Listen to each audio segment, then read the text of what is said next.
Hi, Katrina McKinnon here. I'm just going to show you a little bit about pillar posts, what we do for pillar posts, and I hope that you'll be able to take some of the things that we do and maybe use them in your own pillar posts. So what we start with is we always start with the audience in mind, and we sort of think, how can we easily have a piece of content that will either attract backlinks, or if someone does do a backlink outreach campaign, what's something that they would happily link to? And we found that we get the most success with that sort of thing if it's very visual, if there's a lot of really interesting things going on, if there's a lot of depth to the piece in terms of visual content, eye candy type of thing. So we start with, in this case here, this is for school administrators. The client wants to be able to get their hand sanitizers and hand drying equipment and soaps into school washrooms. And so we know that a procurement officer in a school, or maybe the school secretary or the vice principal, whoever's responsible for purchasing, doesn't always have the in-depth knowledge of what is actually required by law, what are the legislation guidelines, all of that sort of stuff.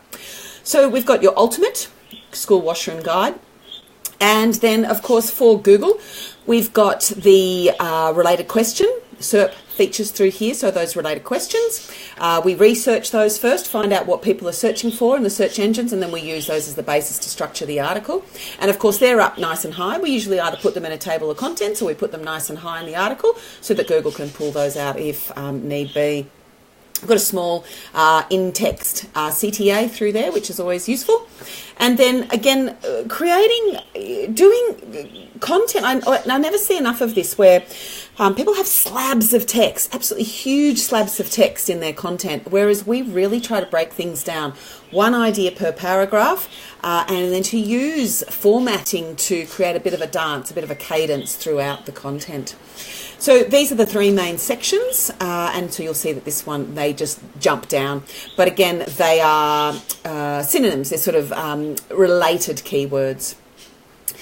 We find that creating icons, people will often click on icons to dive more deeply into information. So we'll often use icons, and then we'll use tools that like Hotjar to watch how people navigate a page, and we'll use heat maps, click heat maps, to watch how someone navigates a page. And if we find, for example, that they start clicking on this icon a lot, or there's a lot of activity around there, we will often make that into a hyperlink to something else. So we'll often do a first pass, put the content up, then see how people react to it, how they use the page, and then from those insights we'll make changes a little bit further down the track. So icons is something that we find gets a lot of clicks or gets a lot of attention, and it's relatively easy to do for us.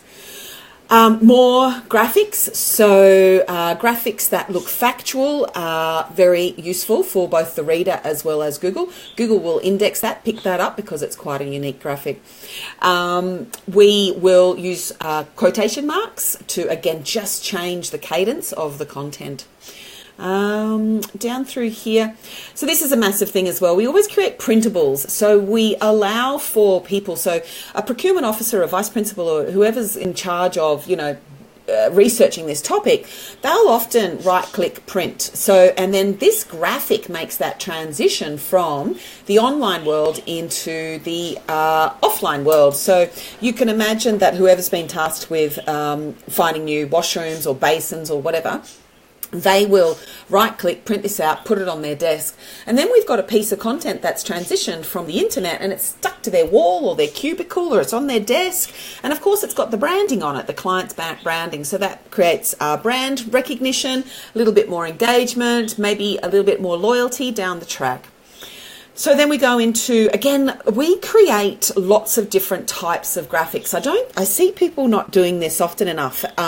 People will often just do stock photos and they think that that's enough, whereas we understand that, there's illustrations and there's GIFs and flow charts and mind maps.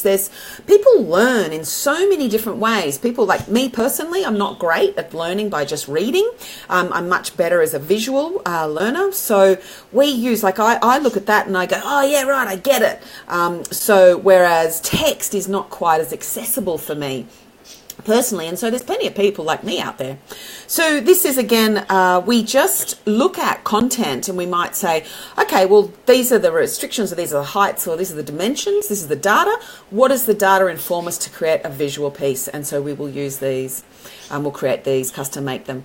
And so again, these are pieces that can be right-clicked on, and the reader can print those out if they need, and it's very easy to make larger versions.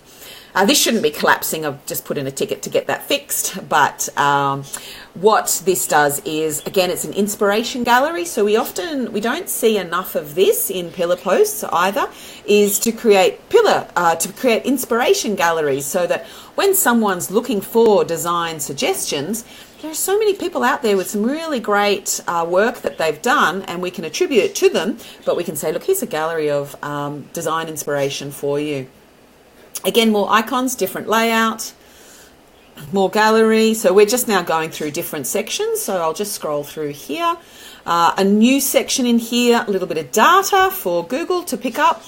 And then this is a nicely inserted product section for this particular client. So this client offers these for services. So again, we're contextually trying to embed that so it looks quite natural, but they can go and click through to the client's website.